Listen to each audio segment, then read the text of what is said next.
Universal Consciousness with your host, Janet Kira Lessin and Dr. Sasha Lessin. Together, we transform the world.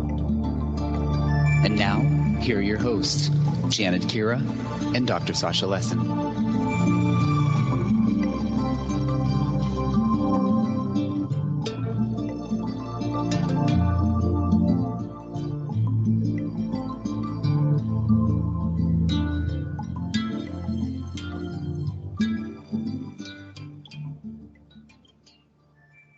Hello, everybody, and welcome to the Sacred Matrix.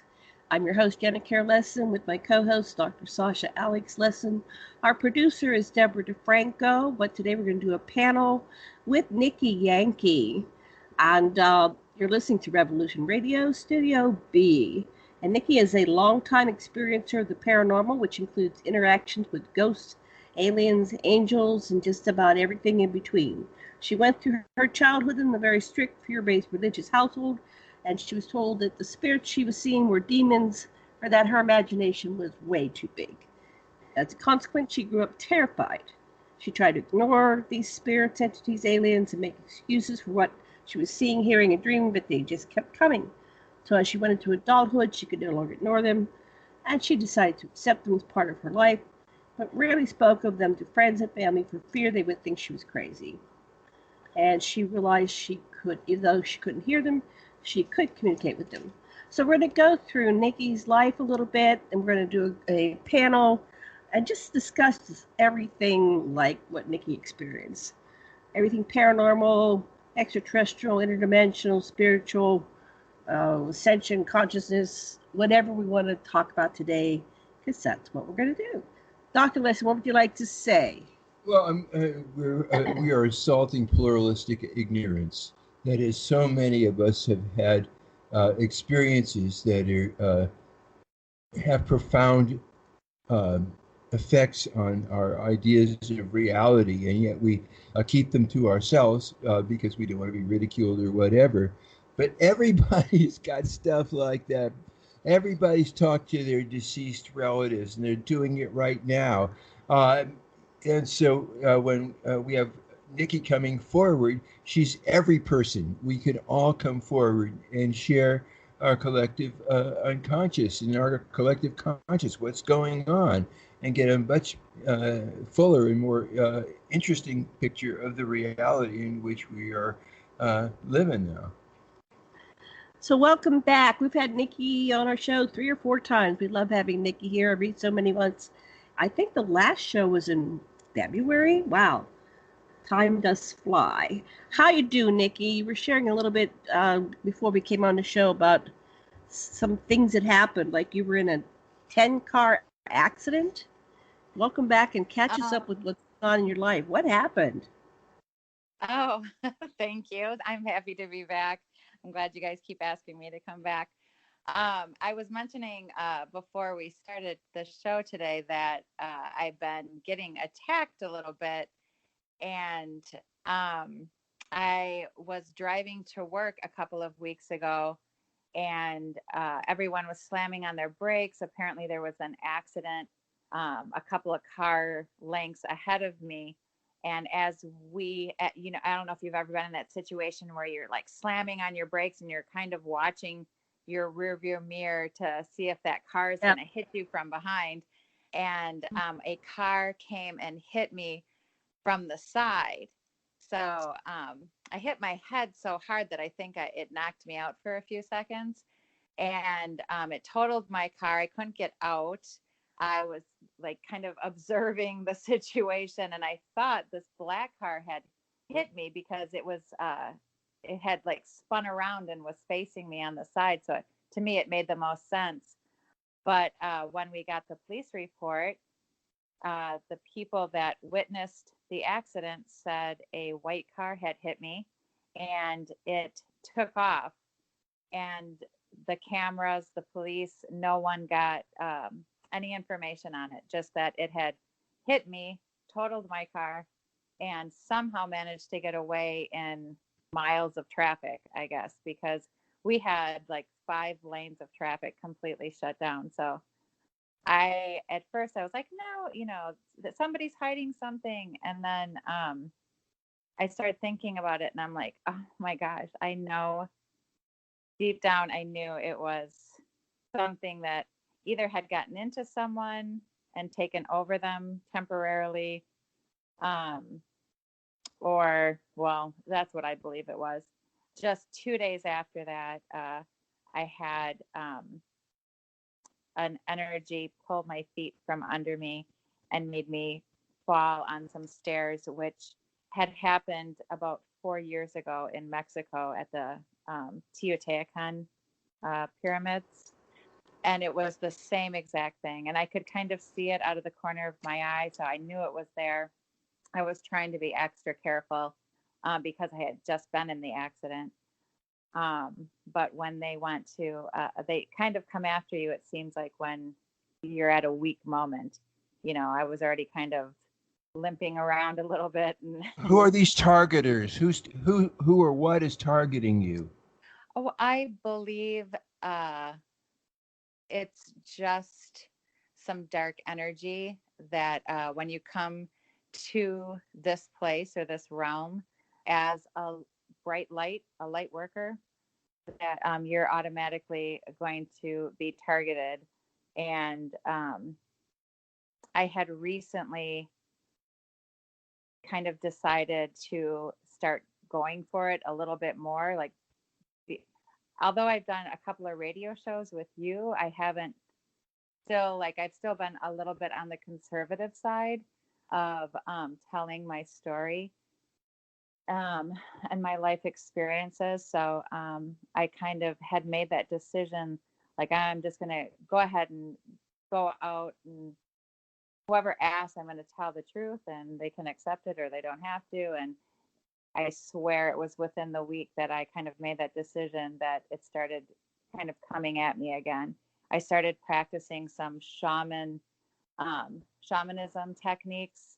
And I had been working with Shaman Durek a couple of years ago, and he was teaching me how to use energy and how to bring it forward. He recognized that I was a strong, powerful energy, and he wanted to show me how to bring in these techniques so that I could use it to help heal people, to help heal myself, to create better circumstances overall. So I had got back in contact with him, and all at this kind of the same time frame, all within a couple of weeks, this happened.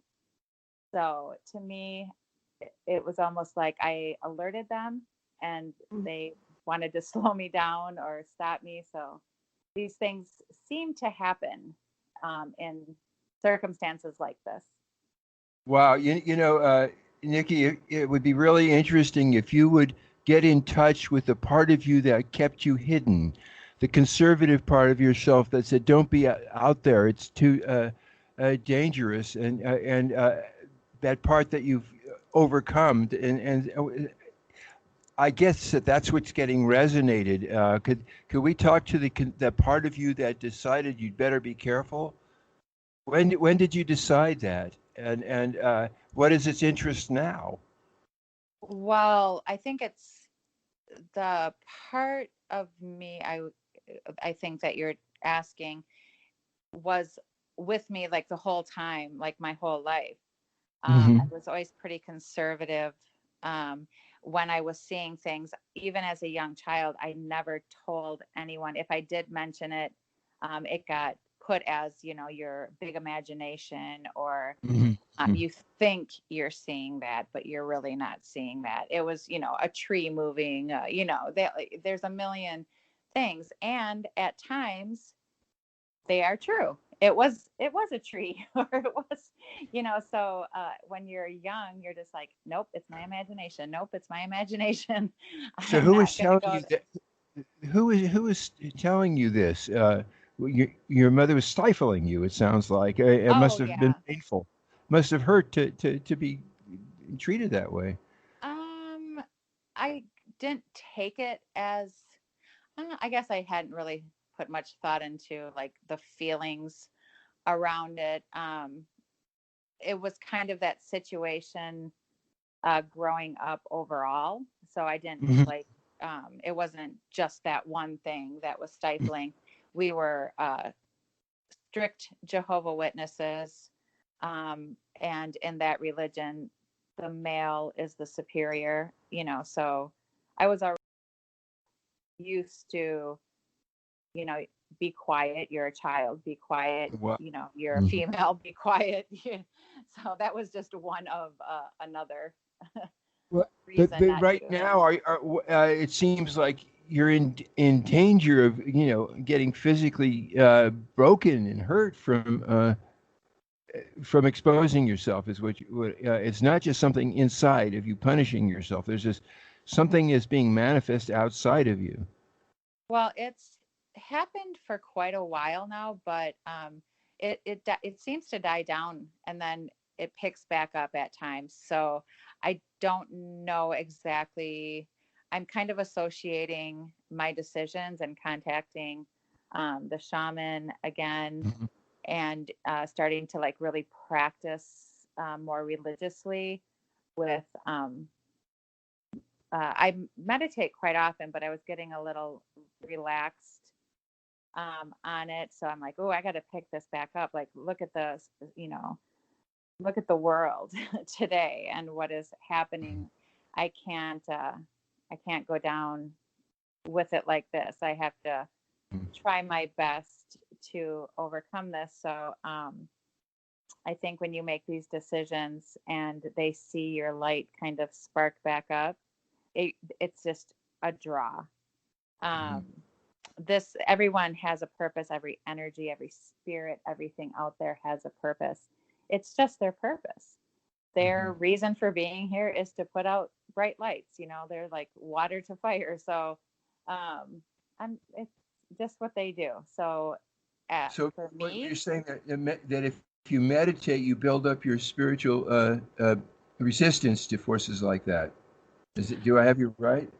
The more you meditate, I definitely think that you can do that through meditation. I think that you can do that without meditation. I think if you consciously keep yourself aware and in a certain level or frequency, it will definitely help you.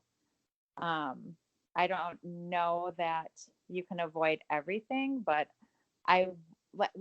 taking the shaman, for example, he has gotten above it. He has gone through it and he's managed to get himself on the other side of that. And that doesn't, to my best of my knowledge, it still may happen and I'm not aware of it, but to the best of my knowledge, it doesn't happen to him as much. So it's just overcoming that and getting through it. So like I said, I kind of became a little relaxed with a couple of things and I shouldn't have. And I went back to it. So maybe they were just seeing if they could scare me back into not doing anything or something. But it's not. I'm not afraid. I had a beautiful meditation recently where I could see like straight down the middle, like straight down your face, for example. One side of your face I could see was all in light and the other side was all in darkness. And it was like literally right down the middle of my body. And I was kind of trying to slowly move my whole body into the light. Like, I'm not sure why I'm seeing it this way, but let me get myself all over into the light. One spirit after another on the side of darkness came up and got right in my face. And I looked at it and I said, I love you. And it kind of looked a little shocked, like it expected me to fear it. And when I didn't, it went away. And then another one came up and another one came up. And I just kept telling them that I love them. And they continued to go and they just went away. They have no power over you. And it's just becoming aware that you have to love everything, that everything has a purpose, has a reason. And so I fully expect not to get attacked as much. Hopefully not at all soon. So what were they teaching you about with this car wreck? what is the lesson that you get just to be more alert, to meditate, go back to your routine of meditating, to be more aware? Is there anything else? What else? What's this? What else are you getting? Yeah, I mean, I think that the dangers are always there. I think in the where we are here on Earth, the lack of knowledge of what's really out there,